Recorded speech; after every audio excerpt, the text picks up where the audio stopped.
I'm Clint-Culberson with lordsofconsciousness.com, and I'm here at the Gem and Jam Festival 2017 down here in Tucson, Arizona, and I'm really lucky to be joined by my new friend, Taylor-Kimball. How are you, Taylor? Hey, I'm doing really good today. Good. I wanted to speak with you today because you are presenting a workshop here at the Gem and Jam Festival about diet and in its relation to even your own consciousness. And I know you're going to be giving that presentation later today, but maybe could you give me a little summary of exactly what that connection is with diet and consciousness? Sure. So I think something that gets lost a lot, especially sort of in the festival and New Age culture, is we have this disconnect from integrating our body into our spirituality.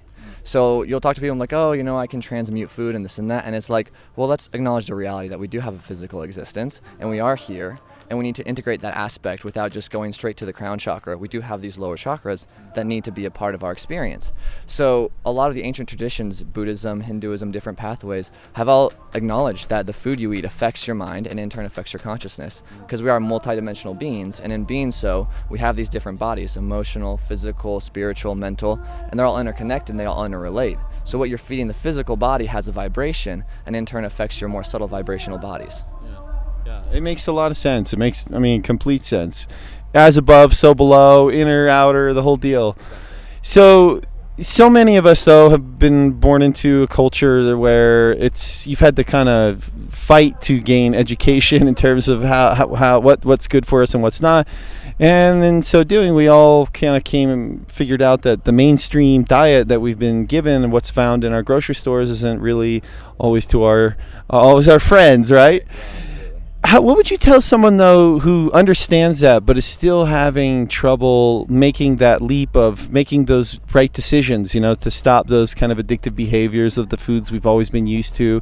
We know we should be eating more fruits and vegetables or whatever that be. That's just the basics. But, what would you say to someone who's looking to make that leap within themselves to really change their behavior? Sure. So I guess a thing for me is I think you have to have the knowledge about something, about how it's actually impacting you. So if someone just says, oh, you should eat more fruits and vegetables, that doesn't really mean anything to you. You don't know why, you don't have the background for it. But when you start to do the research on how these foods are affecting you, or even if you experientially do 24-hour fast or maybe just a couple days on raw food, then you have an experience within your body that you can then integrate long run. So I think it's taking small steps, and they say knowledge is power, and I agree with that. When you have the background information, then you can actually understand how this stuff is affecting you. So I think study and practice is how it happens. Yeah. It makes a lot of sense. Education is key, and understanding what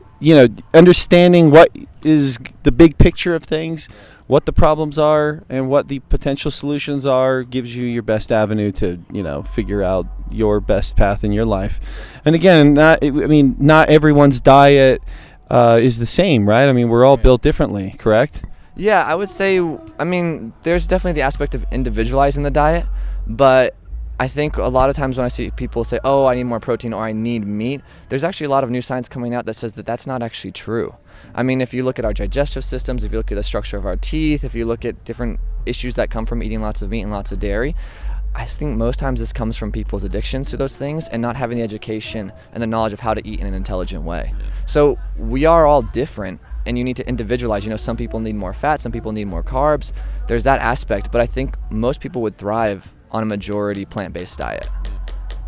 You talk a lot about detoxing and fasting and the power that comes from maybe a withholding for a short period of time from our normal diet and go, put our body through something that so many of us are scared to do, like, man, I don't know if I could do that for 3 days or whatever amount of days. Like, what is the power of fasting and detoxing and getting us back into some sort of balance?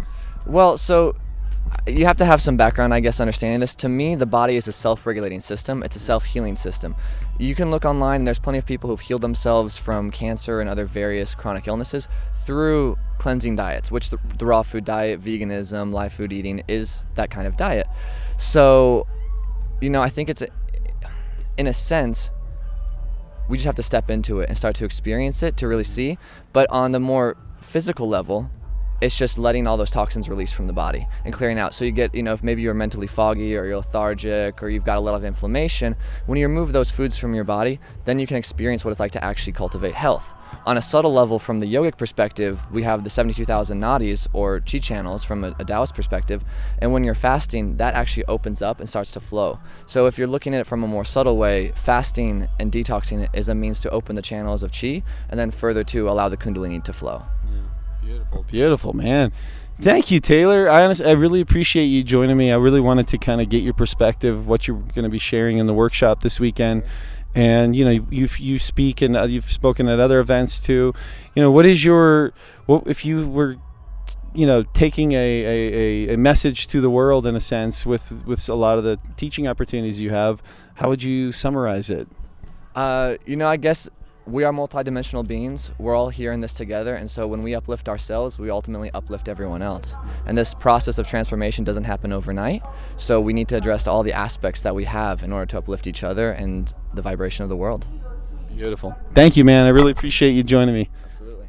Thanks.